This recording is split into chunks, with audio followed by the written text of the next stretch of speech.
ایک عورت کے قتل کے لیے بات کرنے نہیں کھڑی ہوئی ہوں. میں آج اس سوال کے ساتھ کھڑی ہوں کہ پاکستان کی ایک بیٹی، ایک ماں، ایک بیوی، ایک شہر میں کام کرنے والی خاتون ہو یا گھروں میں کام کرنے والی خاتون ہو یا دیہاتوں میں کام کرنے والی خاتون ہو، آخر کتنی بار مارے جانے کے بعد ہماری ریاست، ہمارا معاشرہ، ہمارا نظام انصاف جاگے گا؟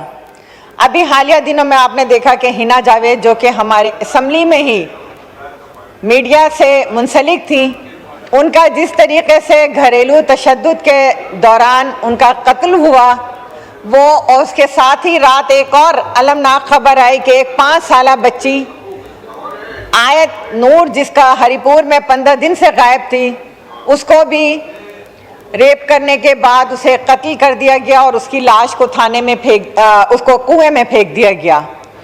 ہمارے ملک میں کبھی 1 سال 1.5 سال کی بچی، کبھی 5 سال کی بچی، اس مہینے کے اندر اتنے سارے واقعات کہ ہم اپنی بچیوں کی کس طرح حفاظت کریں جب گھر کے اندر بیٹھے ہوئے لوگ، ساتھ میں چلنے والے لوگ اس طریقے سے معصوم بچیوں کے ساتھ، خواتین کے ساتھ گھریلو تشدد کے واقعات دیکھیں کہ کس طرح کے جو ہنا جاوید ہے اس کے منہ میں کپڑا ٹھوسا گیا، ہاتھوں کو باندھا گیا، جو اس کی میڈیکل رپورٹس آئی ہے اس رپورٹ کے اندر بھی اس کی گردن کی ہڈی بھی ٹوٹی ہوئی ہے، اس کی متعدد ہڈیاں جو ہیں وہ توڑ دی گئی ہیں.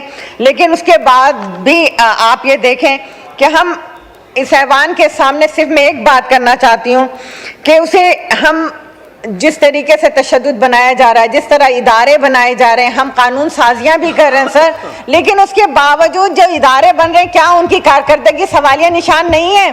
کیا اس لیے ادارے بنتے ہیں کہ ان کی پوسٹنگ ہو جائے، ان کی پروموشن ہو جائے، ان کو پرکس اینڈ پریویلیج ملے؟ میں سمجھتی ہوں اس طرح کے واقعات کے بعد ہمیں ان کی کارکردگی بالکل صفر نظر آ رہی ہے. آپ سوچیں کہ ایک ناسک یونیورسٹی کا پروفیسر، کل ایک میں نے ویڈیو دیکھی، وہ جو لیکچر دے رہا ہے تو اس کے اندر وہ یہ بات کر رہا ہے کہ جی اگر کوئی شوہر اپنی بیوی کو قتل کر دے تو اس کی وجوہات کیا ہوں گی. تو وہ ایک یونیورسٹی میں کیسے پڑھا رہا ہے؟ HEC اس پہ نوٹس کیوں نہیں لے رہی ہے؟ اگر یہ ذہنیت، یہ اس طرح کی چیزیں ہوں گی تو اس طرح کے واقعات روز ہوں گے. ہمیں ہر جگہ اس طرح کے واقعات کو جو ہے وہ دیکھ رہے ہیں اور دیکھتے رہیں گے کہ کب تک ہم دیکھیں گے. اسپیکر صاحب بات کرنے دیں، اتنا اہم ایشو ہے، پورا ملک جو ہے اس کے اوپر سراپا احتجاج ہے. اگر عورتوں کی آواز کو اس طرح دبانی ہے تو میں بالکل بات نہیں کرتی، میں جا رہی ہوں. سر ہم کسی اس کی بات نہیں کر رہے، اسلام میں بھی عورتوں کے لیے اور انسانی جان کے لیے کو حرام قرار دیا گیا ہے. وہ کون سا حق ہے یہ مردوں کو دیتا ہے کہ وہ جو عورت کو تشدد کا نشانہ بھی بنائے، عورت کو غیرت کے نام پہ بھی قتل کرے؟ یہ کون سا خاندانی نظام ہے جن عورت کا خاموش رہنا عزت سمجھا جائے؟ اور اسی طرح اسلام میں غیرت کے نام پہ بھی کوئی قتل نہیں ہے.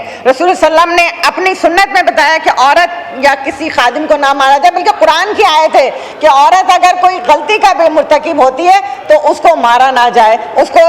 اور ہمارے یہاں یہ نہ تو ہمارا یہ عورت پر تشدد جو ہے نہ ثقافت ہے، نہ غیرت ہے، نہ دین ہے، یہ تو ظلم ہے، نہ قانون ہے.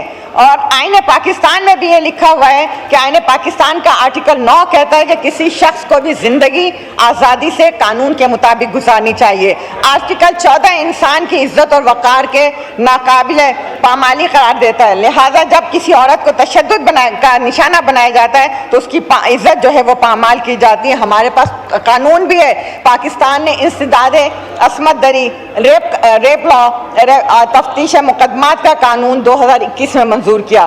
خصوصی عدالتوں میں خصوصی استقاضہ کے طریقہ کار کو بھی جنسی تشدد میں مؤثر انصاف کے لیے فراہم کیا جائے. لیکن سزا کیوں نہیں ہو رہی؟ میں سمجھتی ہوں کہ اس کو ہمیں اینٹی ٹیررزم میں لے کے آنا چاہیے تاکہ ان کو عبرت کا نشان بنایا جائے جو اس طرح کے بہیمانہ ظلم کرتے ہیں، تشدد کرتے ہیں. یہ میری آواز نہیں، یہ میرا احتجاج ہے اور میں سمجھتی ہوں کہ ہر ایک خاتون جو یہاں بیٹھی ہیں ان کا یہ ہے. اور اسی طرح میرا مطالبہ ہے کہ ہنا جاوید کے مقدمے کی مکمل، شفاف، غیر جانبدارانہ تحقیقات کی جائے، جس طرح کل اسپیکر صاحب نے نوٹس بھی لیا. اسپیکر صاحب کی میں مشکور ہوں کہ انہوں نے کل اس پہ ہمارے کردار کو بھی سراہا اور انہوں نے نوٹس لیتے ہوئے اسمبلی کی کمیٹیز کو بھی پابند کیا، انٹیریئر کمیٹیز کو بھی، لا منسٹر کو بھی، ہیومن رائٹس منسٹر کو بھی، کہ وہ اس پہ کسی بھی قسم کا کوئی بھی دباؤ جو ہے برداشت نہ کیا جائے. اگر ان کے فادر ان لا